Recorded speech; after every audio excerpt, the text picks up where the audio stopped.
So Dave, talk about what was the seed of this project, how it started, and what went into it. Well, Lizzie decided that she wanted to do a trail that would utilize the underused part of the, the Bearsville Center property, the forest. And uh, I came I came recommended because of my experience with making trails, and um, right away right away we clicked. And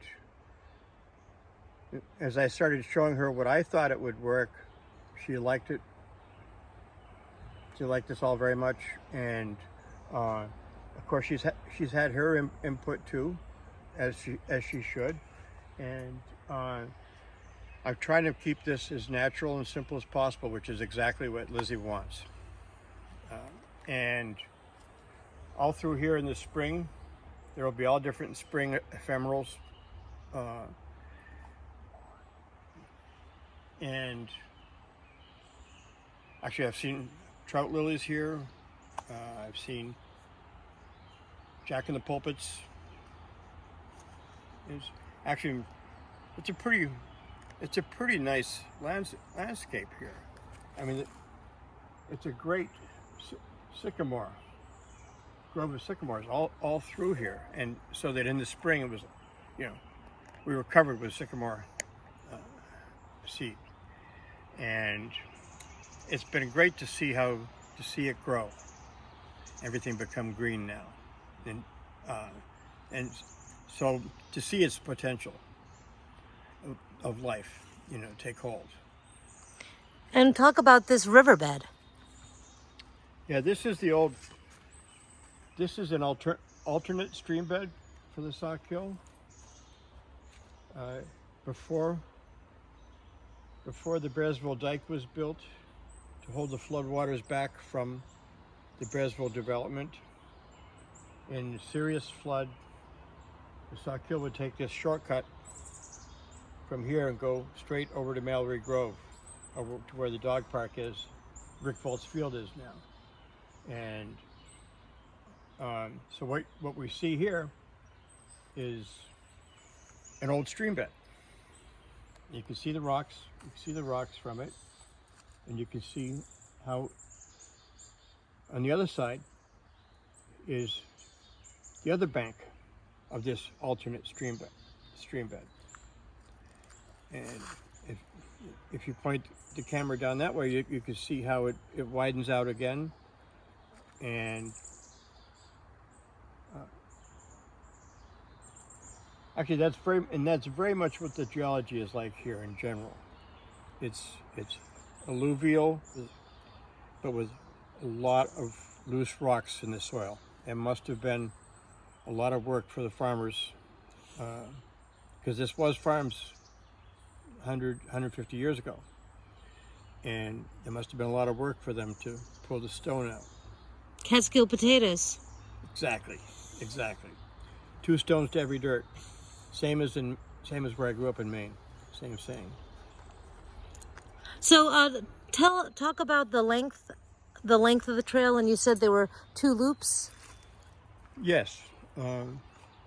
From here, it goes down, takes a left over to the Pollinator Pathway Meadow. Basically, it's the leach field of the property. It's being repurposed into a Pollinator Pathway Meadow. It's halfway there. It has a lot of plants that all the pollinators like, but we have work to do to bring up to snuff. And the Pollinator Pathway people, I can't think of the website right off, are being a huge help. And Land Conservancy has been a huge help for the same reason. Woodstock Land Conservancy. That's one loop that goes over through the meadow, then comes out to the parking lot trailhead.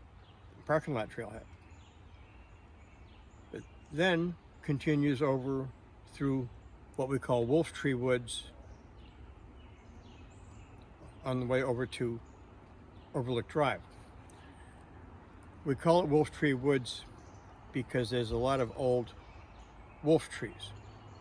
Wolf tree is they're trees that start growing in an open space.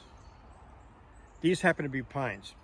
Like lone wolves? Exactly. I think that's where the term comes from. And so they start branching out early.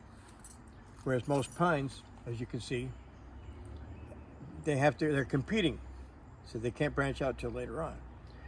And there's 5 or 6 wolf trees, big old pine wolf trees over there. So we call that Wolf Tree Woods.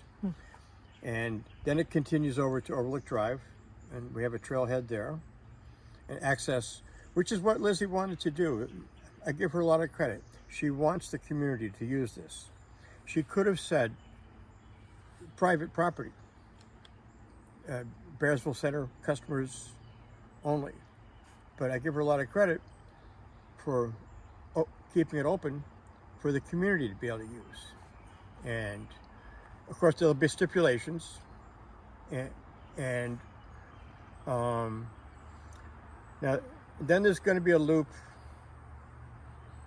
that goes in to the far eastern part of the property.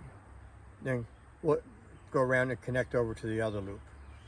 So the total between the two loops is probably 3/4 of a mile.